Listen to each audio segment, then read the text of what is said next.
కాలంలో మీరు చేసిన ప్రార్థనలు, మీ సహకారం అంతటిని బట్టి కూడా దేవునికి మరొకరిగా మీకు నా వందనాలు చెల్లించుకున్నాను. ఉదయకాల సమయం పరిశుద్ధాత్మ దేవునికి ఉపయోగపడటం గురించి మాట్లాడాలని ఆశపడుతున్నాడు. దేవుడు మనల్ని వాడుకోవాలని అంటే మనం ఏం చేయాలి? దేవుడు మనల్ని ఉపయోగించుకోవాలంటే ఏం చేయాలి? ఉపయోగించుకోవడం వల్ల బెనిఫిట్ ఏంటి? లేకపోతే దేవుడు తనకు ఉపయోగపడుతున్న వారి పట్ల ఎలాంటి కృపను చూపించేవాడుగా ఉన్నాడు అనే కొన్ని విషయాలు చూడడానికి ఇష్టపడదాం. 2వ తిమోతికి రాసిన పత్రిక 2వ అధ్యాయము 20-21 వచనాలు ఒకసారి జాగ్రత్తగా చూద్దాం. 2 Timothy chapter 2 verse 20 and 21. 2వ తిమోతికి రాసిన పత్రిక 2వ అధ్యాయము 20-21 వచనాలు జాగ్రత్తగా చూద్దాం. గొప్ప ఇంటిలో వెండి పాత్రలను, బంగారు పాత్రలను మాత్రమే కాక కర్ర బియ్యం, మంచి బియ్యం కూడా ఉండును. వాటిలో కొన్ని ఘనతకును, కొన్ని ఘనహీనతకును వినియోగింపబడును. ఎవడైనా వీటిలో చేరక తను తాను పవిత్రపరచుకునేలా వాడు పరిశుద్ధపరచబడి యజమానుడు కొనుటకు అర్హమై ప్రతి సత్కార్యములకు సిద్ధపరచబడి ఘనత నిమిత్తమైన పాత్రే ఉండును. ఇందాక మనం పాట పాడుతున్నప్పుడు ఏమనుకున్నామంటే, ప్రభా నేను ఉపయోగపడే పాత్రగా విన్నాను, పనికిరాని పాత్రని ఉపయోగపడే పాత్రగా, లేకపోతే నీకు ఉపయోగపడే సాధనముగా విన్నాను, వాడుకోండి అని చెప్పి పాట పాడుతూ, గొప్ప ఇంట్లో ఎన్ని రకాలైన పాత్రలు, వెండి పాత్రలు ఉంటాయి, బంగారు పాత్రలు ఉంటాయి, వాటితో పాటు కర్రవి, మంటివి కూడా ఉంటాయి. వాటిలో కొన్ని ఘనతకును, కొన్ని ఘనహీనతకును వినియోగింపబడిన అని చెప్పి మాట్లాడుతున్నాడు. కొన్ని ఘనత కోసం ఉపయోగింపబడతాయి, కొన్ని ఘనహీనతకు ఉపయోగింపబడతాయి. నువ్వు ఎలాంటి పాత్రగా ఉంటున్నావు? నువ్వు ఎలాంటి దేవుని కొరకు ఎలాంటి సాధనంగా ఉంటున్నావు? నీ వల్ల దేవునికి ఎలాంటి ఉపయోగం ఉంది? నువ్వు ఒక కంపెనీలో నువ్వు ప్రమోషన్ రావాలి అని అంటే, లేకపోతే నువ్వు హెచ్చింపబడాలి అని అంటే, లేకపోతే నువ్వు పైకెత్తబడాలి అని అంటే, మనుషులు నిన్ను గుర్తించాలి అని అంటే, నీ వల్ల ఆ కంపెనీకి ప్రయోజనం ఉండాలి. ప్రయోజనకత్వంలో లేని వారిని ఏం చేస్తారో తెలుసా? టర్మినేట్ చేస్తారు, తీసివేస్తారు. నువ్వు కంపెనీ కోసం నువ్వు ఉపయోగపడుతున్నావా లేదా, నువ్వు కంటిన్యూస్గా నువ్వు నమ్మకంగా నువ్వు వస్తున్నావా లేదా, ఇవన్నీ విషయాలు కూడా వాళ్ళు దృష్టిలో పెట్టుకుంటారు. అవన్నీ దృష్టిలో పెట్టుకున్న తర్వాతే యాజమాన్యం నీ పర్ఫార్మెన్స్ నుంచి వస్తుంది, నీ అటెండెన్స్ నుంచి వస్తుంది, నువ్వు ఎంతలాగా డెడికేట్ అయ్యి కంపెనీ కోసం నువ్వు పని చేస్తున్నావో చూసిన తర్వాత వాళ్ళు నిన్నే హెచ్చిస్తారు. చాలా మంది కంపెనీల్లో హెచ్చించినప్పుడు వాడి కింద స్థాయి నుంచి పై స్థాయికి, పెద్ద స్థాయి నుంచి వాళ్ళ నమ్మకత్వాన్ని, వాళ్ళ ప్రయోజనకత్వాన్ని అన్నింటినీ చూసిన తర్వాత వాళ్ళని హెచ్చిస్తారు. దేవుడు కూడా నిన్ను ఉపయోగించుకోవాలంటే, నిన్ను హెచ్చించాలంటే దేవుడు కూడా నీ ప్రయోజనకత్వాన్ని చూస్తాడు, నీ నమ్మకత్వాన్ని చూస్తాడు. నువ్వెంత నమ్మకంగా ఆయన పట్ల ఉన్నావో, నువ్వెంత శ్రద్ధ కలిగి నువ్వు ఆయన వెతుకుతున్నావో, ఇవన్నీ పరిగణలోకి తీసుకున్న తర్వాత దేవుడు నేను వాడుకోవడానికి ఇష్టపడతాడు. కొన్ని బంగారు పాత్రలుగా ఉంటాయి, కొన్ని వెండి పాత్రలుగా ఉంటాయి, కొన్ని కర్రలుగా, కొన్ని మంచివిగా ఉంటాయి. వాటిలో కొన్ని ఘనత కొరకు ఉపయోగించబడతాయి, కొన్ని ఘనహీనతకు వినియోగించబడతాయి. అయితే ఎవడైనా వీటిలో చేరక తను తాను పవిత్రపరచుకున్న వాడు పరిశుద్ధపరచబడి యజమానుడు వాడుకొనుటకు అర్హమై ప్రతి సత్కార్యములకు సిద్ధపరచబడి ఘనత నిమిత్తమైన పాత్రే ఉంటాడని చెప్పి దేవుని వాక్యం చెప్తుంది. సో నువ్వు దేవుని కొరకు అర్హమై ప్రతి సత్కార్యములకు వినియోగింపబడి నువ్వు ఘనత కొరకైన పాత్రగా నువ్వు ఉండాలి అని అంటే నువ్వు చేయవలసిన పనులు పౌలు భక్తుడు ఆ ప్రదేశంలో రాస్తున్నాడు. ఏం చేయాలంటే, మొట్టమొదట ఏం చేయాలని కోరుకుంటున్నాడు తెలుసా?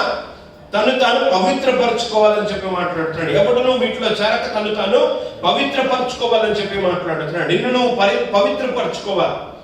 దేని నుంచి పవిత్రపరచుకోవాలి అని అంటే, ఘనహీనమైన వాటిని లేకపోతే అపవిత్రమైన వాటిని నీలో నుంచి నువ్వు తీసివేసుకోవాలి.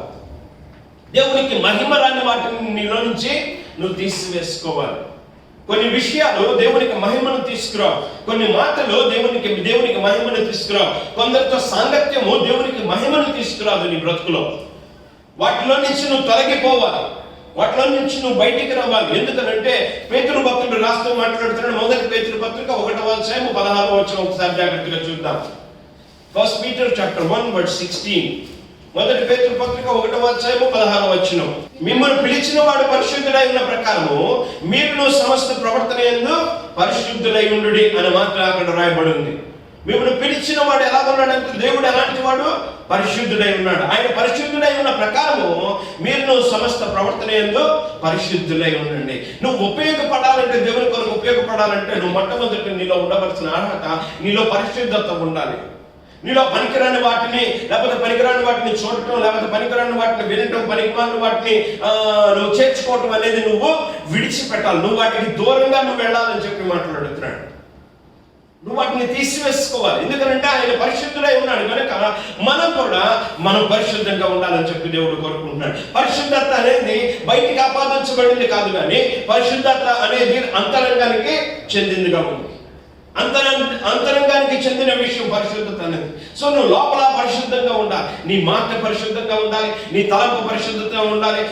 తిమోతికి రాస్తూ పౌలు భక్తుడు రాస్తున్నాడు, చెప్తున్నాడు ఎలా ఉండాలో తెలుసా? 1 తిమోతికి రాసిన పత్రిక 4:11-12 నీ యవ్వనమును బట్టి ఎవరినూ నిన్ను తృణీకరింపనీయకము, కానీ మాటలోను, ప్రవర్తనలోను, ప్రేమలోను, విశ్వాసములోను, పవిత్రతలోను విశ్వాసానికి మాదిరిగా ఉండు.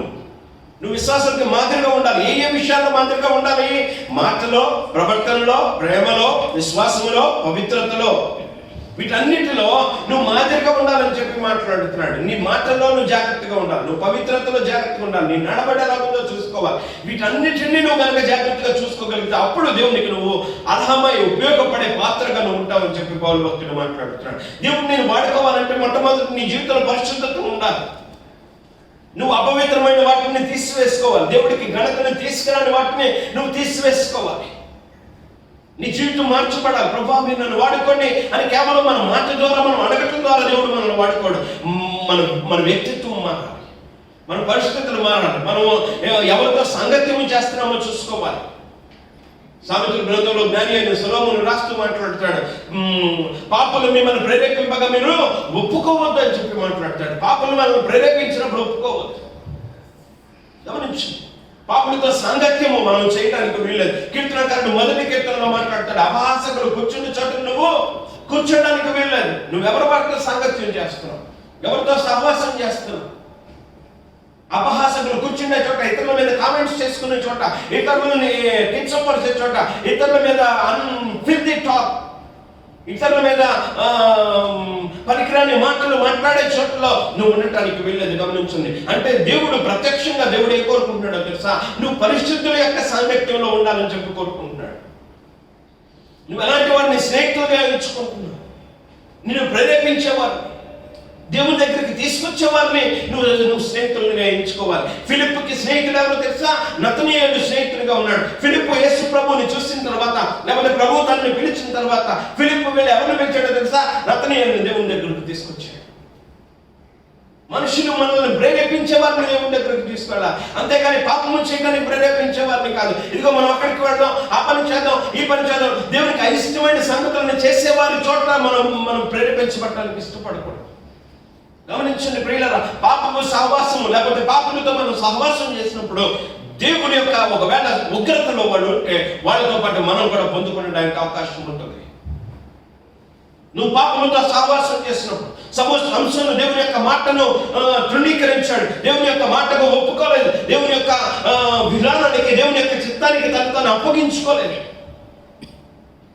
పాపముతో స్నేహం చేస్తాడు. దేవుడు ఎవరితోనైతే స్నేహం చేయొద్దన్నాడో వారితో స్నేహం చేస్తాడు. ఏం జరిగిందో తెలుసా? తన ప్రాణము విసిగి తన యొక్క దేవుడు తన జీవితంలో ఉంచిన రహస్యాన్ని బయటకు చెప్పేస్తాడు అన్యులకి. తన విషన్ని కోల్పోయాడు, తన దర్శనాన్ని కోల్పోయాడు, తన దృష్టిని కోల్పోయాడు, బాహ్యంగా కోల్పోయాడు, అంతరంగంగా కోల్పోయాడు. అంటే ఆత్మీయంగా కోల్పోయాడు, శారీరకంగా కోల్పోయాడు. శారీరకంగా విజన్ పోగొట్టుకుంటే ప్రాబ్లం లేదు, కానీ నీ దర్శనాన్ని నువ్వు పోగొట్టుకుంటే ప్రమాదం. తన జీవితంలో తన ప్రమాదాన్ని తెచ్చుకున్నాడు, తన దర్శనాన్ని కోల్పోయాడు. ఏం జరిగిందో తెలుసా? లాస్ట్ లో తన అందరినీ చంపేసినప్పుడు, లేకపోతే అందరితో పాటు తను కూడా చనిపోయాడు. భక్తిహీనులతో పాటు నీతిమంతులు కూడా చనిపోయాడు. గమనించండి ప్రియులారా, సొదొమ గొమొర్రాని దేవుడు నాశనం చేయాలని కోరుకున్నప్పుడు ఆ ప్రదేశంలో ఉన్న నీతిమంతుడు ఎవరో తెలుసా? లోతు ఒక్కడే నీతిమంతుడు. కానీ లోతు ఎక్కడున్నాడో తెలుసా?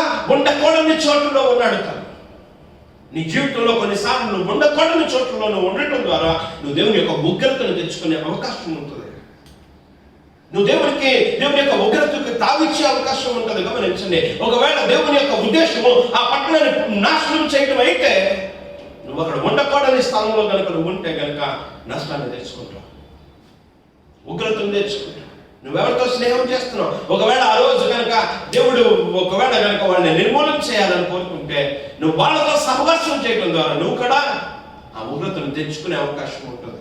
నువ్వు కూడా నశించిపోయే అవకాశం ఉంటుంది. సో అందుకనే ఏమంటాడు తెలుసా, అపహాసకులు కూర్చుండే చోట్లలో నువ్వు కూర్చోకూడదు, పాపులతో నువ్వు సహవాసం చేయకూడదు, పాపులతో విజోడిగా నువ్వు వెళ్ళకూడదు, వాళ్ళు వెళ్ళే చోట్లకి నువ్వు కూడా ప్రేరేపించబడకూడదు. నువ్వు ప్రత్యేకింపబడిన వాడు. దేవుని వాక్యం చెప్తుంది, నేను మిమ్మల్ని వెలపెట్టుకున్నాను, మీరు వెలపెట్టుకొనబడిన వారు. ఆయన రక్తము చేత ఆయన విమోచించాడు, బయటకు తీసుకొచ్చాడు. సో నువ్వు దేవునికి ఉపయోగపడే పాత్రగా ఉండాలంటే నువ్వేం చేయాలో తెలుసా, పవిత్రపరచుకోవాలి, నువ్వు ప్రత్యేకపరచుకోవాలి అంటున్నాడు.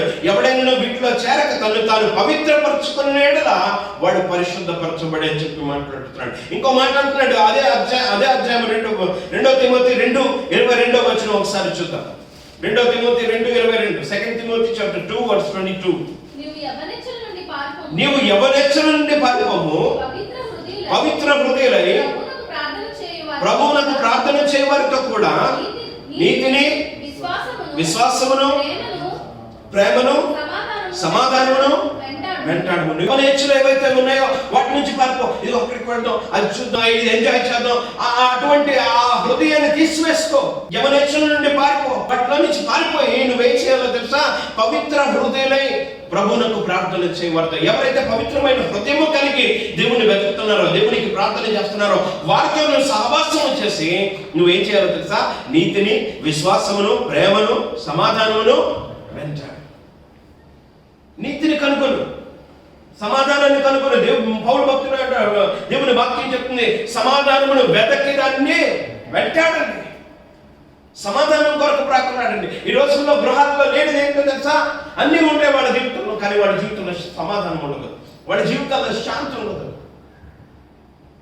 వాళ్ళ జీవితాల్లో దేవుని కొరకు ప్రేమ ఉండదు, వాళ్ళ బ్రతుకుల్లో వాళ్ళ జీవితాల్లో అన్నీ ఉంటాయి, కానీ వాళ్ళ జీవితంలో సమాధానం ఉండదు, శాంతి ఉండదు. పెద్ద పెద్ద భవంతులు, పెద్ద పెద్ద గొప్ప గొప్ప వ్యక్తులు వాళ్ళ జీవితాల్లో సమాధానం కోల్పోతారు. గమనించండి ప్రియులారా. అందుకే అంటున్నాడు, ఏం చేయాలో తెలుసా, పవిత్రమైన హృదయం కలిగి ప్రార్థన చేయవారితో కూడా నీతిని, విశ్వాసమును, ప్రేమను, సమాధానమును వెంటాడని చెప్పి మాట్లాడుతున్నాడు. యవనేచ్ఛల నుండి పారిపో. అవి నీ జీవితంలో ఏం తీసుకొస్తుందో తెలుసా, అల్పకాలము పాపభోగం అని చెప్పి దేవుని వాక్యం చెప్తుంది. అల్పకాలమే పాపభోగం.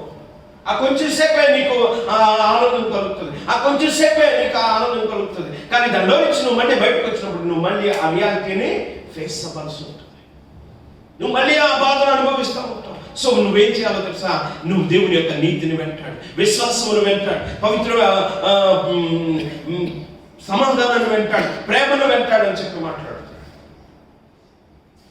నువ్వు అందులో నుంచి పారిపోని చెప్పి మాట్లాడుతున్నాడు. నువ్వు దేని కొరకు సిద్ధపరచబడ్డావు, నువ్వు మంచి కార్యాలను చేయడానికి నువ్వు సిద్ధపరచబడ్డావు. దేవుడు నిన్ను లోకానికి దేనికోసం పంపించాడో తెలుసా, మంచి పనులు చేయడానికి దేవుడు నిన్ను పంపించాడు, మంచి పనులు చేయడానికి దేవుడు నిన్ను పంపించాడు. ఎఫెసీయులకు రాసిన పత్రిక 2వ అధ్యాయము 10వ వచనం ఒకసారి లేఖను చూద్దాం. Ephesians chapter 2:10. ఎఫెసీయులకు రాసిన పత్రిక 2వ అధ్యాయం 10వ వచనం. మరియు వాటి యందు మనము నడుచుకొనవలెనని దేవుడు ముందుగా సిద్ధపరిచిన సత్క్రియలు చేయుటకై మనము క్రీస్తు యేసునందు సృష్టింపబడిన వారమై ఆయన చేసిన పని అయి ఉన్నాము. మనల్ని దేవుడు ఎందుకు చేశాడో తెలుసా, మనము మంచి పనులు చేయటానికి, సత్క్రియలు చేయటానికి, నీతి కార్యాలు చేయటానికి, ధర్మ కార్యాలను చేయటానికి, మంచి పనులు చేయడానికి, ఇతరులకు ఉపయోగపడటానికి దేవుడు మనల్ని చేశాడు. మనం ఆయన పని అయి ఉన్నామని చెప్పి మాట్లాడుతున్నాడు పౌలు భక్తుడు. మనం క్రీస్తు యేసునందు సృష్టింపబడిన వారు. దేనికోసమో తెలుసా, నువ్వు మంచి చేయడానికి, నువ్వు చెడ్డదాన్ని చేయడానికి కాదు, చెడ్డదాన్ని అనుసరించడానికి కాదు, చెడ్డ మాటలను పలకడానికి కాదు. గమనించండి, చెడ్డ మాటలను పలకకుండా మీ పెదవులను కాచుకుని అని చెప్పి మాట్లాడుతున్నాడు. మనం పరిశుద్ధముగా దేవుడు మనల్ని చేశాడు, దేవుడు మనల్ని ప్రత్యేకపరచాడు, దేవుడు తన కొరకు రాజులైన యాజక సమూహముగా, దేవుడు సొత్తైన ప్రజలుగా దేవుడు మనల్ని చేశాడు. అలాంటప్పుడు దేవుడు కోరుకున్నది ఏంటో తెలుసా, నీ పనుల ద్వారా ఆయనకు మహిమను తీసుకురావాలి, నీ పనుల ద్వారా ఆయనకి ఘనతను తీసుకురావాలి, ఆయన హెచ్చింపబడాలి, ఆయన గణపరచబడాలి నీ ద్వారా. అప్పుడు అది ఆయనకి సంతోషాన్ని కలిగిస్తుంది. దేవుడు నిన్ను వాడుకోవాలంటే నువ్వు చేయవలసిన పని ఏంటో తెలుసా, చెడ్డ వాటిని కాదు, మంచి వాటిని నువ్వు చేయడానికి నిన్ను నువ్వు ప్రేరేపించుకోవాలి. నువ్వు ఎవరితో తిరుగుతున్నావు, ఎవరితో సహవాసం చేస్తున్నావు? ఏ పనులు చేయడానికి నువ్వు ఇష్టపడుతున్నావు? దేవుని సంబంధమైన పనుల, దేవునికి వ్యతిరేకమైన పనులు నువ్వు చేస్తున్నావా? ఏం చేస్తున్నావు? గమనించడానికి ఇష్టపడండి. సో దేవునికి నువ్వు ఉపయోగపడాలంటే, యజమానుడికి అర్హమై ఉపయోగపడే పాత్రగా నువ్వు ఉండాలంటే, దేవుడు మొట్టమొదటి ఏమంటున్నాడో తెలుసా? తను తాను పవిత్రపరచుకోవాలి. పవిత్రపరచుకుని వాడు పరిశుద్ధపరచబడాలని చెప్పి మాట్లాడుతున్నాడు.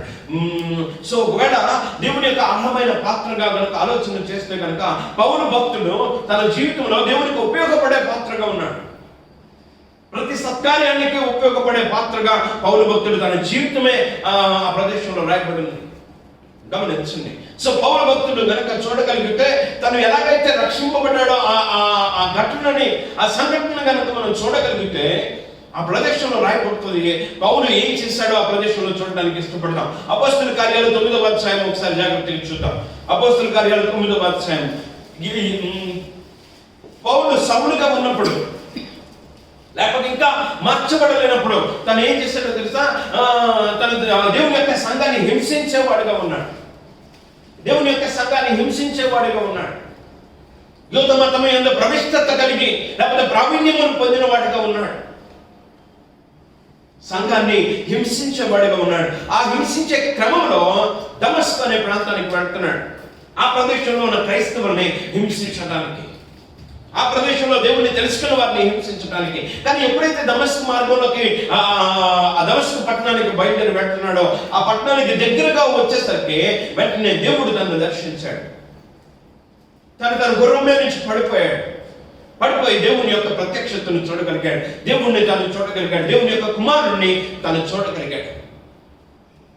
అప్పుడు దేవుడు తనతో మాట్లాడాడు. సౌలా సౌలా, నువ్వు నన్ను ఎందుకు హింసిస్తున్నావు అన్నప్పుడు వెంటనే సౌలు అడిగాడు, నువ్వెవరో ప్రభా అని అడిగినప్పుడు వెంటనే ఆ స్వరం వినపడింది, నువ్వు హింసించుచున్న క్రీస్తుని, నువ్వు హింసించుచున్న యేసుని నేను అని చెప్పి ఆ స్వరం వినబడింది. వెంటనే సౌలు ప్రభు చేత బోధింపబడిన వాడే దమస్కులోనికి వెళ్ళాడు. యూదా అను వారి ఇంట, తార్సువాడైన యూదా అను వారి ఇంట ఈ సౌలు ఆ ప్రదేశంలో ఉన్నాడంట. ఉన్నప్పుడు ఏం చేశాడో తెలుసా? చూడండి ఒకసారి ఏం చేశాడు. అపోస్తలుల కార్యాలు 9వ అధ్యాయం 9వ వచనం ఒకసారి చూద్దాం. అపోస్తలుల కార్యాలు 9:9. యాక్ట్స్ 9:9. అతడు 3 దినములు చూపు లేక అన్నపానములు ఏమీయూ పుచ్చుకొనకుండెను. 3 దినములు చూపు లేకుండా ఉన్నాడంట. చూపు లేకుండా ఉండే అన్నపానములు ఏమీయూ పుచ్చుకొనకుండా ఉండేది. అంటే ఉపవాసం ఉన్నాడు. ఆ ప్రదేశం భోజనం మానేశాడు, నీళ్లు కూడా త్రాగడం మానేసి ఉపవాసం ఉన్నాడు. ఉపవాసం ఉండి ఏం చేస్తున్నాడు అంటే 11వ వచనం ఒకసారి చూడండి. 11వ వచనం ఆఖరి మాట చూడండి. 9వ అధ్యాయం 11వ వచనం. ఇదిగో అతను ప్రార్థన చేయించున్నాడు అని చెప్పి రాయబడింది అక్కడ. ఆ మాట, ఇదిగో అతను ప్రార్థన చేయించున్నాడు. ఉపవాసం ఉండి ఏం చేస్తున్నాడు అని అంటే ప్రార్థన చేస్తున్నాడు. మనం ఏం చేయాలి? దేవుడు మనం ఉపయోగించుకోవాలంటే మనం కూడా చేయవలసిన పని ఏంటో తెలుసా? ప్రార్థన చేయాలి. వాక్యాన్ని చదవాలి. దేవుని యొక్క వాక్యాన్ని చదవాలి. సౌలు ఆ ప్రదేశంలో తను గుడ్డివాడిగా ఉండి 3 దినాలు చూపు లేకుండా ఆ ప్రదేశంలో ఏం చేస్తున్నాడో తెలుసా? అన్నపానములు ఏమీ పుచ్చుకోనకుండా ప్రార్థన చేస్తున్నాడు. ప్రభువా, నీ చిత్తమేమైనదో అది నేను కనుగొనడానికి సహాయం వచ్చాయి. నీ చిత్తమేమైనదో అది నేను తెలుసుకోవడానికి సహాయం వచ్చాయి. నా జీవితంలో నీ చిత్తం ఏంటి? ఎందుకు నిన్ను నువ్వు ప్రత్యక్షపరచుకున్నావు? నా బ్రతుకులను నీకు ఉపయోగపడే పాత్రగా మీరు నన్ను మార్చుకోండి అని చెప్పి ప్రార్థన చేస్తున్నాడు. ప్రతి ఒక్కరూ చేయవలసిన ప్రార్థన ఏంటో తెలుసా? ప్రభువా, నీకు ఉపయోగపడే పాత్రగా మీరు నన్ను వాడుకోండి. ఇప్పుడు వరకు నేను నిష్ప్రయోజనంగా ఉన్నాను. ఇప్పుడు వరకు నేను ఏ ప్రయోజనం ఏ ఉపయోగం లేకుండా ఉన్నాను. మీరు నన్ను వాడుకోండి. నేను నీ కొరకు ఉపయోగించబడాలి. నేను నీ కొరకు ప్రయోజనకత్వంలోకి రావాలి. మిమ్మల్ని నీకు మహిమ తెచ్చే పాత్రగా మీరు నన్ను వాడుకోండి అని ప్రతి ఒక్కరూ ఏం చేయాలో తెలుసా? ప్రార్థన చేయాలి. సౌలు ఆ ప్రదేశంలో 3 దినాలు ఉపవాసం ఉండి ప్రార్థన చేస్తున్నాడు. దేవుని యొక్క చిత్తాన్ని వెతుకుతున్నాడు. ఆ తర్వాత పత్రికల్లో రాస్తూ మాట్లాడతాడు. ఎప్పుడైతే తను ప్రార్థన చేసిన తర్వాత ఏం చేశాడో తెలుసా? అరేబియా దేశంలోకి వెళ్ళాడంట దేవుని గురించి తెలుసుకోవడానికి. అరేబియా దేశంలోకి వెళ్ళి దేవుని యొక్క లేఖనాలను పరిశోధించాడు. దేవుని యొక్క లేఖనాలను చదివాడు. యేసు ప్రభువుని గురించిన ఆ మాటలను తెలుసుకున్నాడు. యేసు ప్రభువుని గురించిన జ్ఞానమును తెలుసుకున్నాడు. సామెతల గ్రంథం 2వ అధ్యాయం ఒకసారి జాగ్రత్తగా చూద్దాం. సామెతల గ్రంథం 2వ అధ్యాయం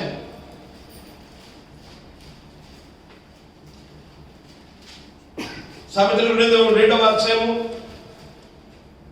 4వ వచనం ఒకసారి చూద్దాం. వెండిని వెతికినట్లు దాన్ని వెతికిన ఎడల, వెండిని వెతికినట్లు దాన్ని వెతికిన ఎడల, దాచబడిన ధనమును వెతికినట్లు దాన్ని వెతికిన ఎడల, దాచబడిన ధనమును వెతికినట్లు దాన్ని వెతికిన ఎడల, యెహోవా యందు భయభక్తులు కలిగి ఉండుట ఎట్టిదో, యెహోవా యందు భయభక్తులు కలిగి ఉండుట ఎట్టిదో నీవు గ్రహించదువు. దేవుని గూర్చిన విజ్ఞానం, దేవుని గురించిన విజ్ఞానము నీకు లభించు.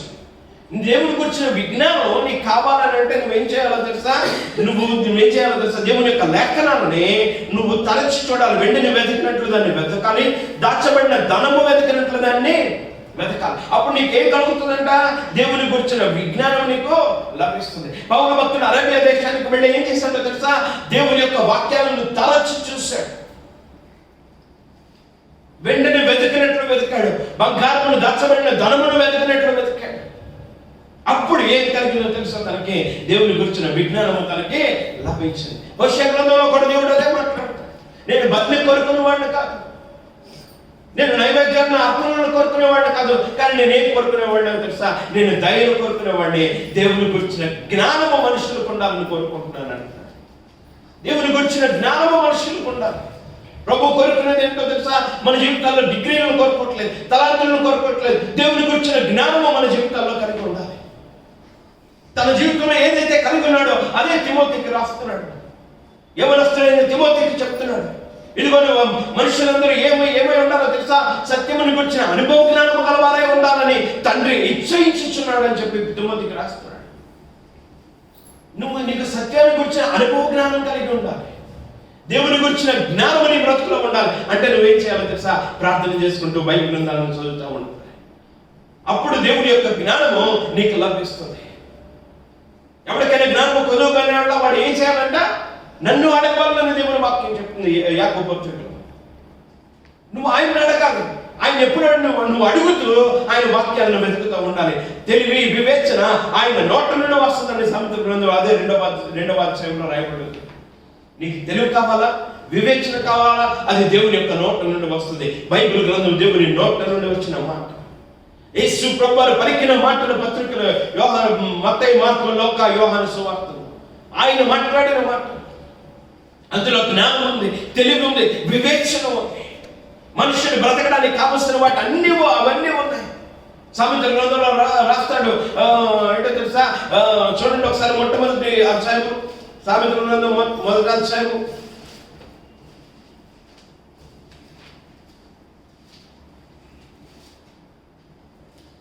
మొదటి 2 వచనాలు చూడండి. దావీదు కుమారుడు ఇశ్రాయేలు రాజునైన సొలొమోను సామెతలు, జ్ఞానమును ఉపదేశమును అభ్యసించుటకును, వివేక సల్లాపములను గ్రహించుటకును, నీతి న్యాయ యథార్థతల అనుసరించుట యందు బుద్ధి కుశలత ఇచ్చు ఉపదేశము నొందుటకును, జ్ఞానము లేని వారికి బుద్ధి కలిగించుటకును, యవ్వనులకు తెలివియు వివేచనయు పుట్టించుటకును తగిన సామెతలు. ఈ సామెతలు ఏంటో తెలుసా?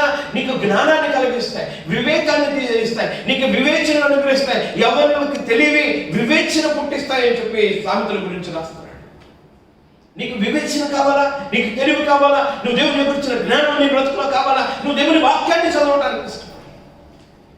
దేవుని వాక్యానికి మించింది ఇంకోట్లేదు. సో నువ్వు దేవుని కొరకు ఉపయోగపడాలంటే నువ్వు వీటి యందు మనస్సు ఉంచాలి. నువ్వు కంపెనీలో కనుక ఒకవేళ నువ్వు పని చేస్తున్న పనిలో నువ్వు నైపుణ్యతను సంపాదించాలంటే ఆ పని మీద కాన్సన్ట్రేషన్ పెట్టాలి. అవునా కదా? మనం ఆ పనిలో నైపుణ్యతను పొందుకోవాలంటే నువ్వే పని అయితే చేస్తున్నావో ఆ పనిని తీక్షణంగా చేయాలి. ప్రాక్టీస్ మేక్స్ మ్యాన్ పర్ఫెక్ట్ అని చెప్పి ఒక సామెత ఉంది. Practice makes man perfect. కాబట్టి ఎలాంటి ప్రాక్టీస్? సరైన ప్రాక్టీస్ చేయాలి నీ జీవితంలో. నువ్వు నైపుణ్యతను సంపాదించాలంటే నువ్వు పదే ఆ పనిని చేస్తూ ఉండాలి. అలాగే దేవుని గురించిన జ్ఞానం నీకు కావాలంటే నువ్వు వాక్యాన్ని చదువుతూ ప్రార్థనలో నువ్వు ఉండాలి. మళ్ళీ ఎక్కడ ఉండాలో తెలుసా? భక్తుల సహవాసంలో ఉండాలి, పవిత్రముగా ప్రార్థన చేసే వారితో. అక్కడ రాస్తున్నాడు ఏంటో తెలుసా? 22వ వచనం, పవిత్ర హృదయులై ప్రభువునకు ప్రార్థన చేయ వారితో కూడా. నువ్వు వారితో కూడి నువ్వేం చేయాలో తెలుసా? నీతిని, విశ్వాసాన్ని, ప్రేమను నువ్వు వెంటాడు, సమాధానాన్ని నువ్వు వెంటాడు అని చెప్పి మాట్లాడుతున్నాడు. ప్రత్యేకపరచుకో. అప్పుడు దేవుడు తను నీకు ప్రత్యక్షపరచుకుంటాడు. నువ్వు దేవుని దగ్గరికి రా, అప్పుడు దేవుడు నీ దగ్గరకు వస్తాడు. నువ్వు దేవుని గురించి చదువు, దేవుడు తన జ్ఞానాన్ని నీకు అందిస్తాడు. నీకు దేవునికి వచ్చిన విజ్ఞానం నీకు లభిస్తుంది. నువ్వు దేవుని గురించి తెలుసుకున్నావు. గమనించండి, మన జీవితాల్లో దేవునికి ప్రాధాన్యత ఇవ్వాలి. ప్రభా, దేవుని యొక్క మార్గాన్ని తెలుసుకోవాలంటే వాక్యాన్ని చదవాలి. ఇర్మియా గ్రంథం 42వ అధ్యాయము 3వ వచనం ఒకసారి చూద్దాం. జెరమయా చాప్టర్ 42:3. ఇర్మియా గ్రంథం 42వ అధ్యాయము 3వ వచనం. మేము నడవలసిన మార్గమును చేయవలసిన కార్యమును నీ దేవుడగు యెహోవా మాకు తెలియజేయును గాక. దేవుడే మనకు తెలియచేయాలి. మేము నడవలసిన మార్గము, చేయవలసిన కార్యము దేవుడే మనకు తెలియచేయాలి. నువ్వు వాక్యాన్ని చదువుతున్నప్పుడు దేవుడే మనతో మాట్లాడతాడు. దేవుడు ఆయన వాక్యం ద్వారా మనతో మాట్లాడతాడు. ఇదిగో ఇది నువ్వు నడవలసిన మార్గం అని చెప్పి నీ వెనకాతల నుంచి ఒక స్వరం వినబడుతుంది అని చెప్పి మాట్లాడుతున్నాడు. ఆయన మాట్లాడినప్పుడు నువ్వు ఆ స్వరాన్ని గుర్తుపట్టేవాడుగా ఉంటావు. ఎందుకనంటే నువ్వు ఆయనతో సహవాసం చేసిన కొలది ఆయన స్వరం ఏంటో, అపవాది స్వరం ఏంటో తెలుసుకోవాలి మన జీవితాలు. ఇది దేవుని దగ్గర నుంచి వచ్చిన తలంప చాలా మందికి తెలియదు. ఈ డెసిషన్ నేను తీసుకుంటున్నాను, ఇది సరైనదా కాదు, ఈ పని నేను చేయాలా వద్దా, ఆ జాబ్కి నేను వెళ్ళాలా వద్దా, లేకపోతే ఈ మార్గం గుండా నేను వెళ్ళాలా వద్దా. ఎలా తెలుస్తుందంటే నువ్వు దేవుని మీద ఆనుకున్నప్పుడు తెలుస్తుంది. దేవుడే మనకు మార్గాన్ని చూపిస్తాడు. దేవుడే మనకు మార్గాన్ని ఓపెన్ చేస్తాడు. అన్ని మార్గాలు కూడా దేవుని చేత ఓపెన్ చేయబడినవి కాదు. గమనించండి, చాలాసార్లు మన జీవితాల్లో మనం అనుకుంటా ఉంటాం, మనం అవసరతలు ఉన్నప్పుడు లేకపోతే జాబ్ కావాల్సినప్పుడు మనం అనుకుంటాం, ఓకే ఇక్కడ బెస్ట్ ఆపర్చునిటీ వచ్చింది కదా, ఒకవేళ అది దేవుని యొక్క చిత్తమేమో, లేకపోతే ఫలానా దగ్గరికి దేవుని చిత్తమేమో, లేకపోతే ఇంకో దగ్గరికి దేవుని చిత్తమేమో. అదే టైంలో కరెక్ట్గా 2-3 మార్గాలు ఓపెన్ అవుతాయి. మనం అనుకుంటాం, ఓకే మనం అక్కడికి వెళ్ళడం దేవుని చిత్తం, ఈ పని చేయడం దేవుని చిత్తం, ఆ పని చేయడం దేవుని చిత్తం. కానీ దేవుని చిత్తం కనుగొనాలంటే దేవుని సన్నిధిలో, అప్పుడు నువ్వు దేవుని చిత్తాన్ని కనుగొంటావు. దేవుని స్వరం వినబడుతుంది. ఎస్, ఇదే సరైన మార్గం అని ఆయన వెనకాతల నుంచి నీతో మాట్లాడుతాడు. గమనించండి, ఓపెన్ చేయబడిన ప్రతి మార్గంలోకి నువ్వు వెళ్తే నష్టాన్ని తెచ్చుకుంటాం మనం చాలాసార్లు. అన్ని మార్గాలు దేవుని దగ్గర నుంచి ఓపెన్ అయ్యేవి కాదు, దుష్టుడు కూడా వాటిని ఓపెన్ చేస్తాడు. దేనికోసమో తెలుసా? నిన్ను నశింపచేయడానికి.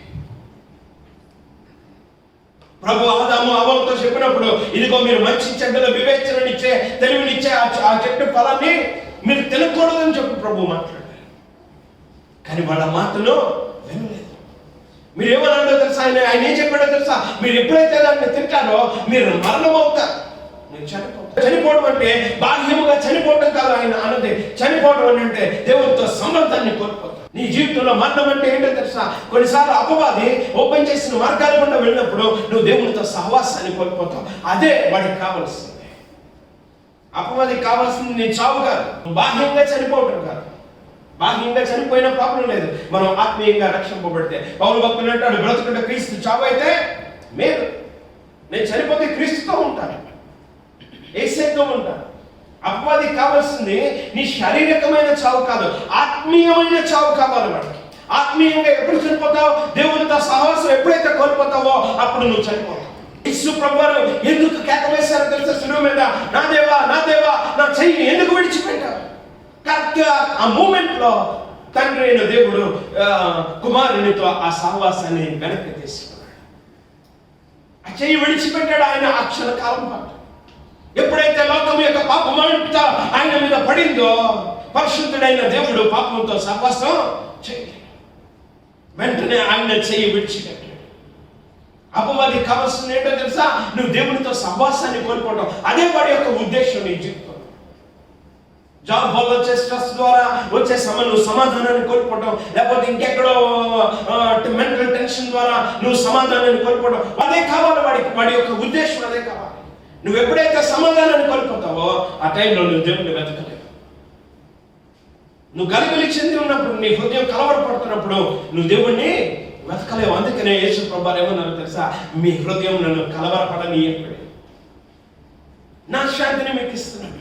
లోకం ఇచ్చేటట్లు నేను ఇవ్వట్లేదు, నా శాంతిని మీకు అనుగ్రహిస్తాను. మన జీవితాల్లో మనం మరణమవటమే అపవాది యొక్క ఉద్దేశం. అంటే ఆయనతో సహవాసం కోల్పోవటమే దుష్టుని యొక్క ఉద్దేశం అయింది. గమనించండి. సో మనం ఏం చేయాలో తెలుసా? ఆయన చిత్తాన్ని వెతకాలంటే మనం ఆయన యొక్క వాక్యాన్ని వాక్యములో ప్రార్థనలో మనం ఉండాలి. ఎడతెగక ఉండాలి. అందుకే పౌలు భక్తుడు అంటాడు, ఎడతెగక ప్రార్థన చేయండి. సమయం మనకు అసమయమనక ప్రార్థన చేయండి, ఉపవాసం ఉండండి, సువార్తను ప్రకటించండి, దేవుని గురించిన కార్యాలను చేయండి, మంచి చేయండి అని చెప్పమంటాడు. మంచి పనులు చేయండి. మనం మంచి పనులు చేయడానికి దేవుడు మనల్ని ఏర్పరచుకున్నాడు. మంచి పనులు చేయటం ద్వారా మన తండ్రికి మహిమ వస్తుంది. జనులు మీ సత్క్రియలను చూసినప్పుడు, మీ మనుషులు మీ సత్క్రియలను చూసినప్పుడు, ఇది మిమ్మల్ని చేసిన వారిని, మీ దేవుణ్ణి వాళ్ళు మహిమపరుస్తారు. మనం మంచి పనులు చేసినప్పుడు దేవుడు మనల్ని కోరుకునేది ఏంటో తెలుసా? మంచి విషయాలు మనము లక్ష్యం ఉంచాలి. మంచి వాటి మీద లక్ష్యం ఉంచాలి. ఆ పనులు ఇతరులకి చేయాలి. మన వెలుగుని ఇతరులకి కనబడేటట్లు చేయాలి. లోకం చీకటిగా ఉంది. లోకం ఆయన్ని తెలుసుకోవాలని అంటే సాధనం ఎవరో తెలుసా? నువ్వే సాధనం. అపొస్తలుల కార్యాలు 9:15 అందుకు ప్రభువు నువ్వు వెళ్ళుము, అన్యజనుల ఎదుటను, రాజుల ఎదుటను, ఇశ్రాయేలీయుల ఎదుటను నా నామము భరించుటకు ఇతడు నేను ఏర్పరచుకున్న సాధనమై ఉన్నాడు. నువ్వు అన్యజనుల ఎదుట, రాజుల ఎదుట నువ్వు దేవుని యొక్క నామాన్ని భరించడానికి నువ్వు ఎలా ఉన్నావో తెలుసా? నువ్వు సాధనంగా ఉన్నావు అని చెప్పి మాట్లాడుతున్నాడు. మనుషులు మనల్ని చూసి దేవుని తెలుసుకుంటారు. మనల్ని చూసి దేవుని మహిమపరచబడతాడు. మనల్ని చూసి ఆయన దేవుని యొక్క నామం మహిమపరచబడుతుంది. దేవుని నామం మహిమపరచబడాలన్నా లేకపోతే దేవుని యొక్క నామానికి అవమానం రావాలన్నా ఒకటే సాధనం. ఎవరో తెలుసా? మనమే. దేవుని నామానికి మహిమ రావాలన్నా నిన్నే చూస్తారు. దేవుని నామానికి అవమానం రావాలన్నా నిన్నే చూస్తారు. ఆవిడని చూడండి, ఆవిడ ఆదివారం అయితే బైబిల్ పట్టుకుని బయలుదేరిపోవాలి. కానీ ఆవిడ జీవితంలో సోమవారం నుంచి శనివారం వరకు దేవుని యొక్క ప్రేమ ఉండదు, సహనం ఉండదు, భరించే తత్వం ఉండదు. ఆమె నోటికి ఆమె నోటికి మనం ఎదురవ్వాలి. వాళ్ళు క్రైస్తవులండి, వాళ్ళు ఫలానా అండి, వాళ్ళు దేవుని తెలుసుకున్నవారండి, కానీ వాళ్ళ జీవితంలో దేవుడు లేడు. ఎవరో ఒక ఆయన అన్నాడంట, యేసు ప్రభు పరిశుద్ధుడే, యేసు ప్రభు మంచివాడే, యేసు ప్రభు యొక్క మాటలు జీవం కలిగినవే, కానీ ఆయన్ని వెంబడించే వారిలో ఆ జీవం లేదు. ప్రభు అన్న మాట ఏంటో తెలుసా? మీరు లోకానికి వెలుగై ఉన్నారు, మీరు లోకానికి ఉప్పై ఉన్నారు. ఉప్పు నిస్సారమైతే అది దేని వల్ల సారము పొందుకుంటుంది. నీ రుచిని నువ్వు కోల్పోయావు. దేవుడిని ఎలా తెలుసుకుంటారు మనుషులు? దేవుడిని ఎలా తెలుసుకుంటారు? దేవుడిని ఎలా తెలుసుకుంటారు? గమనించండి పిల్లలు, మన జీవితాల్లో మనం ఏమై ఉండాలో తెలుసా? దేవుని కొరకు సాక్షాత్మై ఉండాలి. మనం అప్పుడు మాట్లాడక్కర్లేదు, సువార్తలు ప్రకటించక్కర్లేదు, ట్రాక్స్ ఇవ్వక్కర్లేదు. మన బ్రతికే ఒక సాక్ష్యముగా ఉంటుంది. ఓ వాళ్ళని చూడండి, వాళ్ళు దేవుని తెలుసుకున్నాడు. ఓ వాళ్ళు ఆయన ఎలా సహించుకున్నాడు, వాళ్ళు సహించుకున్నారు, వాళ్ళు భరించుకుంటారు. నీతిమంతుని గుడారంలో నుంచి రక్షణ గురించిన ఉత్సాహ సునాదము వినపడుతుంది. మన ఇంట్లో నుంచి ఏమనపడుతుంది? గొడవలు వినపడతాయి, తగాదాలు వినపడతాయి, అల్లలు వినపడుతుంది. అది దేవుని నామానికి మహిమ కాదు. అది దేవుని నామము దూషింపబడుతుంది. యవనస్తులు మీ జీవితంలో, మీ ఆఫీసులో మీరు బ్రతుకున్న విధానాన్ని చూసినప్పుడు మనుషులు ఏమనుకుంటారు తెలుసా? ఒక బాక్సింగ్ గారు, ఒక ఆయన, ఒక వ్యక్తి అడిగాడు. వాళ్ళు సినిమాలు చూస్తారు, మేము సినిమాలు చూస్తాం. వాళ్ళ జీవితంలో సమాధానం లేదు, మా జీవితంలోనే సమాధానం లేదు. దేన్ని బట్టి దేవుణ్ణి తెలుసుకోమంటావు చెప్పన్నాడు. దేన్ని బట్టి దేవుణ్ణి తెలుసుకోమంటావు? నీ ఆఫీసులో నువ్వు ఎలా ఉన్నావు? నీ స్నేహితుల మధ్యలో నువ్వు ఎలా ఉన్నావు? నువ్వు ఆడే మాటలు ఎలా ఉన్నాయి? యవనస్తులు, క్రైస్తవ యవనస్తులు ఆఫీసులో ఎలా ఉన్నారో తెలుసా? వాళ్ళ జీవితాల్లో వాళ్ళు తల్లిదండ్రులేమో భక్తి కలిగిన వారు, కానీ వాళ్ళ జీవితాల్లో వాళ్ళ పిల్లలు ఎలా ఉన్నారో తెలుసా? నోరు విప్పితే బూత్. ఓ క్రైస్తవుల పిల్లల మధ్యలో కూడా ఉండలేము. అట్లీస్ట్ వాళ్ళు మాట్లాడే మాటలు. ఆదివారం అయితే బైబిల్ పట్టుకుని బయలుదేరిపోవడం. సోమవారం నుంచి శనివారం వరకు నీ మాటలు ఎలా ఉన్నాయి? యేసు ప్రభువు అప్పగింపబడిన తర్వాత పిలాతు దగ్గరికి, కయప దగ్గరికి ఆయన్ని కొనిపోతున్నప్పుడు పేతురు ఆయన్ని వెంబడిస్తూ ఉన్నాడు. ఆ నడవలా ఉన్నప్పుడు ఆ మనుషులు అతన్ని గుర్తించారు. నువ్వు ఆయనతో కూడా ఉన్నవాడు కావా? నీ మాటలు ఆయనలాగా లేవా? నీ నడవడు ఆయనలాగా లేదా? నీ ప్రవర్తన ఆయనలాగా లేదా? నీ మాటలు ఎలా ఉన్నాయి? ప్రభువును పోలున్నాయి. ఆయన కనికర సంపన్నుడు, ఆయన ప్రేమ కలిగిన వాడు. దేవుని వాక్యం చెప్తుంది, దేవుడు ప్రేమ స్వరూపి. ఆయన ప్రేమ స్వరూపి ఉన్నాడు. ఆయన కనికరపడ్డాడు. ఆయన జాలిని చూపించాడు. ఆయన తన మాటలో జాలిని చూపించాడు. అమ్మా, ఎవరు నిన్ను శిక్షించలేదా? నేను కూడా నిన్ను శిక్షించాను. ఆయన జాలిని చూపించాడు. నీ మాట అలాగుంది, నీ వ్యక్తిత్వం అలాగుంది. ఆయన్ని పోలి మనం ఉండవలసిన వారమై ఉన్నాం. ఆయన్ని పోలి మనం ఉండవలసిన వారమై ఉన్నాం. అదే ఆయనకి ఘనత. తండ్రికి ఎప్పుడు ఘనతో తెలుసా? పిల్లలు తనలాగా ఉన్నప్పుడు ఘనత, కుమారులు తనలాగా ఉన్నప్పుడు ఘనత. అంతేగాని నువ్వు అపవాదిని పోలిన వాడివై ఉంటే కనుక, అపవాది యొక్క బీజము నీలో ఉంటే కనుక నువ్వు పాప సంబంధంగా ఉంటావు. నీకు తండ్రి ఎవరో తెలుసా? దేవుడు మనకు తండ్రి, అబ్రహాము మాకు తండ్రి అని చెప్పుకుంటే వర్కౌట్. కానీ నీ క్రియలు ఆయన్ని ఎరగనన్నట్టున్నాయి. నీ క్రియలు ఆయన్ని ఎరగనన్నట్టున్నాయి. నువ్వు దేవుని సంబంధం అయితే, యోహాను భక్తుడు రాస్తూ మాట్లాడతాడు, నువ్వు దేవుని సంబంధం అయితే కనుక నువ్వు పాపము చేయడానికి అవకాశము లేదు. నువ్వు పాపము చేయలేవు. నువ్వు అవకాశమే లేదు. నువ్వు పాపం చేయలేవు. నువ్వు దేవుని సంబంధం అయితే నువ్వు పాపం చేయలేవు. నువ్వు ఏ సంబంధంగా ఉన్నావు? నువ్వు ఎవరి కోసం ప్రయాసపడుతున్నావు? నీ జీవితం ఎలాగుంది? దేవునికి మహిమ తెచ్చేదిగా ఉందా? దేవునికి అవమానం తెచ్చేదిగా ఉందా? దేవుని నామము దూషింపబడేటట్లు. సో దేవుని వైపు తిరగాలని చెప్పి దేవుడు కోరుకుంటున్నాడు. దేవుని వైపుకు తిరగాలి. అప్పుడు దేవుడు మనల్ని అర్హమైన పాత్రగా ఆయన వాడుకుంటాడు. మనం ఆయన్ని తెలుసుకుంటున్నప్పుడు, ఆయన వాక్యంలో ఉన్నప్పుడు, ప్రార్థనలో ఉన్నప్పుడు, భక్తుల యొక్క సహవాసంలో మనం ఉన్నప్పుడు దేవుడు మనల్ని ఏం చేస్తాడో తెలుసా? ఉపయోగపడే పాత్రగా దేవుడు మనల్ని మార్చుకుంటాడు. పౌలు యొక్క జీవితం, సౌలు యొక్క జీవితం పౌలుగా మార్చబడిన తర్వాత దేవుడికి ఉపయోగపడే పాత్రగా మార్చబడ్డాడు. అర్హమైన పాత్రగా మార్చబడ్డాడు. అపోస్తలుల కార్యాలు 19వ అధ్యాయం 11, 12 వచనాలు ఒకసారి జాగ్రత్తగా చూద్దాం. సౌలు యొక్క జీవితం ఎలా మార్చబడిందో చూడండి. Acts chapter 19 verse 11 and 12. మరియు దేవుడు పౌలు చేత విశేషమైన అద్భుతములను చేయించెను. దేవుడు పౌలు చేత విశేషమైన అద్భుతములను చేయించెను. అతని శరీరమునకు తగిలిన చేతి గుడ్డలైనను నడికట్లైనను రోగుల యొద్దకు తెచ్చినప్పుడు రోగులు వారిని విడిచెను. రోగములు వారిని విడిచెను. దయ్యములు కూడా వదిలిపోయెను. ఎంతలాగా ట్రాన్స్ఫార్మ్ అయ్యాడో చూడండి ఒక వ్యక్తి జీవితం. నువ్వు దేవునికి సబ్మిట్ చేసుకుంటే దేవుడు అట్టి రీతిలో వాడుకుంటాడు. యజమానులకు పనికొచ్చే పాత్రగా, ప్రతి సత్కార్యములకు సిద్ధపరచబడి ఘనత నిమిత్తమైన పాత్రగా ఉంటావు. ఎప్పుడో తెలుసా? నువ్వు ఆయనకు అర్పించుకున్నావు. నువ్వు ఆయనకి సమర్పించుకున్నావు. పౌలు తన జీవితాన్ని దేవుని కోసం సమర్పించుకున్నాడు. దేవుని వెతకాడు. దేవుని గురించిన జ్ఞానం తనకు లభించింది. ఇంకా అక్కడి నుంచి దేవుడు జీవితం ద్వారా విశేషమైన అద్భుతాలను చేయించాడు. పౌలు జీవితం మార్చబడింది.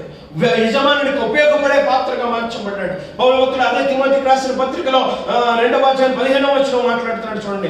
దేవుని ఎదుట యోగ్యంగాను, సిగ్గుపడనక్కర్లేని పనివానిగాను, సత్యవాక్యమును సరిగా ఉపదేశించువానిగాను నిన్ను నీవే దేవునికి కనపరుచుకున్నట్టు జాగ్రత్త పడు. దేవుని ఎదుట యోగ్యునిగా, సిగ్గుపడనక్కర్లేని పనివానిగా నిన్ను నీవే దేవునికి కనపరుచుకో అని చెప్పి మాట్లాడుతున్నాడు. యజమానుడికి ఉపయోగపడే పాత్రగా మనం ఉండాలి. పౌలు జీవితం యజమానుడికి ఉపయోగపడే పాత్రగా మార్చబడ్డాడు. పౌలు శిష్యులను కలుసుకోవడానికి యెరూషలేముకు వెళ్ళినప్పుడు బర్నబా తనని దగ్గరికి తీశాడని చెప్పి రాయబడింది. కానీ బర్నబా కంటే ముందున్న వారి కంటే వెనకొచ్చిన వాడు ఏమయ్యాడో తెలుసా? ముందుకు కొనసాగిపోయాడు. కారణం ఏంటో తెలుసా? తన జీవితాన్ని దేవుడికి సబ్మిట్ చేసుకోవడం ద్వారా, తన జీవితాన్ని దేవుడికి సమర్పించుకోవడం ద్వారా, దేవుని పనిలో తను కలిగి ఉండటం ద్వారా, దేవుని యొక్క వాక్యాన్ని బోధించడానికి అతులత కలిగిన వాడు పౌలు అని చెప్పి రాయబడింది. వాక్యం బోధించడం ఎందుకు శ్రద్ధ కలిగిన వాడు. ఒక్క అవకాశాన్ని కూడా పోగొట్టుకునేవాడు కాదు. ఎల్లప్పుడూ వెయిట్ చేస్తూ ఉండేవాడు. నేను ఎవరికి సాక్షిగా ఉండాలి, నేను ఎవరికి సాక్షిగా ఉండాలి. ఈ టైంలో ప్రభువా మీరు నన్ను ఎలా వాడుకుంటారు? యజమానుడికి పనికొచ్చే పాత్ర. మనం ఏం చేస్తుంటామో తెలుసా? కొంచెం టైం దొరికితే ఇది చూద్దామా, అది చూద్దామా, ఇక్కడికి వెళ్దామా, అక్కడికి వెళ్దామా అనే ఆలోచనలో మనం ఉంటాం. కానీ దేవునికి ఉపయోగపడే పాత్రగా మనము ఉంటాం. టైం దొరికితే ఈ ఫ్రెండ్స్తో, టైం దొరికితే ఆ ఫ్రెండ్స్తో, టైం దొరికితే ఎక్కడికి. కానీ పౌలు జీవితంలో దేవుని కొరకు సాక్షిగా ఉండటానికి తన జీవితాన్ని అర్పించుకున్నాడు. దేవుని కొరకు సాక్షిగా ఉండటానికి తన జీవితాన్ని మార్చుకున్నాడు. నువ్వు దేవుని తట్టుకు తిరిగితే దేవుని వాక్యం చెప్తుంది ఆయన నిన్ను వాడుకుంటాను అంటున్నాడు. యెర్మీయా గ్రంథం 15:19 ఒకసారి చూద్దాం. కాబట్టి యెహోవా ఇలాగ సెలవిచ్చాను, నీవు నా తట్టు తిరిగిన ఎడల నీవు నా సన్నిధిని నిలిచినట్లు నేను నిన్ను తిరిగి రప్పించును. నీవు నా తట్టు తిరిగిన ఎడల నీవు నా సన్నిధిని నిలిచినట్లు నేను నిన్ను తిరిగి ఆయన అంటున్నాడు, నువ్వు నా తట్టు తిరిగితే నేను నా సన్నిధిని నువ్వు నిలిచేటట్లు నేను నిన్ను తిరిగి రప్పిస్తానని చెప్పి మాట్లాడుతున్నాడు. నువ్వు ఆయన తట్టు తిరిగితే ఆయన నిన్ను వాడుకుంటాను అంటున్నాడు. నువ్వు ఆయన తట్టు తిరగాలి. ఏం జరుగుతుందో తెలుసా? నువ్వు ఆయన తట్టు తిరిగి నువ్వు ఆయన కొరకు ఉపయోగపడటం ప్రారంభిస్తే దేవుడు నీ జీవితంలో నీ మొరలన్నింటినీ పెడతా ఉంటాడు, నీ ప్రార్థనలను పెట్టు. నువ్వు చెప్పకుండానే ప్రభా నాకు ఈ బాలేదు ప్రభా, ఆయన నిన్ను స్వస్థపరుస్తాడు. దేనికోసం తెలుసా? నువ్వు ఆయన కొరకు ఉపయోగపడుతున్నావు కనుక. ఎవడు కూడా బాగా ఉపయోగపడే పనివాడిని ఎవడు కూడా పోగొట్టుకోడు. దేవుడు కూడా అంతే. నువ్వు కనుక బాగా ఆయన కోసం ఉపయోగపడితే, నువ్వు ఆయనకు పనివాడిగా ఉంటే, నువ్వు ఆయనకి దాసురాడిగా ఉంటే, నువ్వు ఆయనకు దాసుడిగా ఉంటే ఆయన నిన్ను పోగొట్టుకోవడానికి ఇష్టపడు.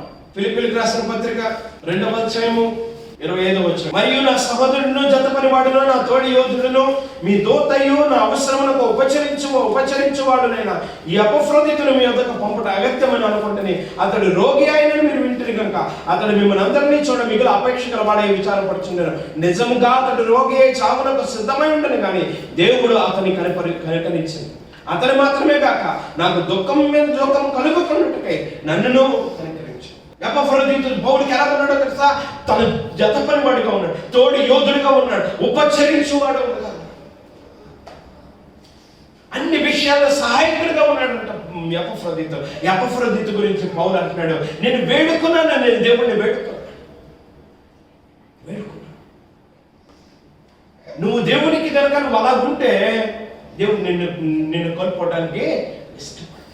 దేవుడు ప్రతి ప్రార్థన పెట్టాడు. నీ అనారోగ్యంలో ఉన్న ప్రభా నువ్వు ప్రార్థన చేయక్కర్లేదు, దేవుడు నీకు స్వస్థతను అనుగ్రహిస్తాడు. ఎందుకంటే నువ్వు ఉపయోగపడుతున్నావు. పౌలు భక్తుడు దేవుని కొరకు ఉపయోగపడుతున్నాడు. తన ప్రాణాన్ని దేవుని కోసం బలంగా పెట్టడానికైనా ఇష్టపడుతున్నాడు. అందుకనే పౌలుని ఒక రోజు ఏం చేశాడో తెలుసా? లుస్త్రా అనే పట్టణంలో తనని రాళ్లతో కొట్టారు. రాళ్లతో కొట్టి చచ్చిపోయాడు అనుకుని పట్టణంలో నుంచి బయటికి లాగేసి వాళ్ళు వచ్చేసారు. రాళ్లతో కొట్టిన మనుష్యుడు వెంటనే ఏం చేస్తాడో తెలుసా? పౌలు లేచి అదే పట్టణంలోకి వెళ్ళిపోయాడు. ఎలా వెళ్ళాడు అని అంటే దేవుని యొక్క శక్తి తనను ఆవరించింది. ఆ పునరుత్థాన బలము తనని నిలవబెట్టింది. నువ్వు దేవుని కొరకు వాడబెడితే దేవుడు నిన్ను అలా వాడుకుంటాడు. దేవుడు నీకు అలా సహాయం చేస్తాడు. యేసు ప్రభువారు ఒకరోజు పేతురు ఇంట్లోకి వెళ్ళాడు. పేతురు ఇంట్లోకి వెళ్ళినప్పుడు ఏం జరిగిందో తెలుసా? అత్త జ్వరంతో ఉందంట. వెంటనే ఆయన వెళ్ళాడు, ఆయన ముట్టాడు, ప్రార్థన చేశాడు. వెంటనే జ్వరం ఆమెను విడిచిపెట్టాడు. తర్వాత చేసిన జ్వరం ఆమెను విడిచిపెట్టిందని గుర్తుంది. తర్వాత ఆమె చేసింది గుర్తుందా? చూడండి ఒకసారి ఆమె ఏం చేసింది. మత్తయి సువార్త 8:15 చూడండి. తర్వాత యేసు పేతురు ఇంట్లో ప్రవేశించి జ్వరంతో పడి ఉన్న అతను చూచి ఆమె చెయ్యి ముట్టక జ్వరం ఆమెను విడిచెను. అంతటా ఆమె లేచి ఆయనకు ఉపచారం చేశాడు. దేవుని కొరకు నువ్వు ఉపయోగపడే దానివైతే దేవుడు నిన్ను లేవనెత్తాడు. నువ్వు దేవుని కొరకు ఉపయోగపడే వాడివైతే నీ జీవితంలో ఎటువంటి కష్టం వచ్చినా దేవుడు నిన్ను లేవనెత్తుతాడు. నువ్వు దేవునికి ఉపయోగపడని వ్యక్తి అయితే నువ్వు ఉన్నా ఒకటే, లేకపోయినా అంతేనా? నీకు ఉపయోగపడే వారైతే వాళ్ళ గురించి నువ్వు కన్నీరు కాలుస్తావు, ప్రార్థన చేస్తావు. ప్రభా వాళ్ళని ముట్టు ప్రభా, వాళ్ళని స్వస్థపరచు ప్రభా, వాళ్ళు నాకు చాలా ఉపయోగంగా ఉన్నారు ప్రభా. కానీ వాళ్ళ ఏం ఉపయోగం లేనప్పుడు ఎవరు నీ గురించి పట్టించుకోరు. నేను చెప్తున్న మాట అర్థమవుతుందా? పేతురు యేసు ప్రభు ఆమెను ముట్టారంట, జ్వరం ఆమెను విడిచిపోయింది. వెంటనే ఆమె ఏం చేస్తుందో తెలుసా? ఉపచారము చేశాడు. ఆమె యొక్క లక్షణం ఏంటో తెలుసా? ఆమె ఉపచారము చేయడం ఆమె యొక్క లక్షణం. ఆమె పడుకొని ఉండటం ద్వారా వాళ్ళకి ఉపచారం లేదు ఆ టైంలో. అందుకనే యేసు ప్రభు తను లేపాడు. నీ వల్ల ఏం ఉపయోగం ఉంది చెప్పు. ఇప్పుడు నీ వల్ల ఏం ఉపయోగం ఉంది? ఏం ఉపయోగం ఉంది మన వల్ల? దేవునికి ఏమైనా ఉపయోగం ఉందా? నువ్వు ఉంటే ఏంటి, లేకపోతే నీ ఉంటే ఏంటి, లేకపోతే ఏమైనా ఉపయోగం ఉందా నీ వల్ల? 2019 11 మాసాలు గడిచిపోతున్నాయి, లాస్ట్ 12వ మాసం. నీ వల్ల ఏమైనా ఉపయోగం వచ్చిందా దేవునికి? నీ వల్ల ఏమైనా ఉపయోగమా? నీ వల్ల ఏమైనా ఉపయోగమా? మన వల్ల ఏమైనా ఉపయోగమా?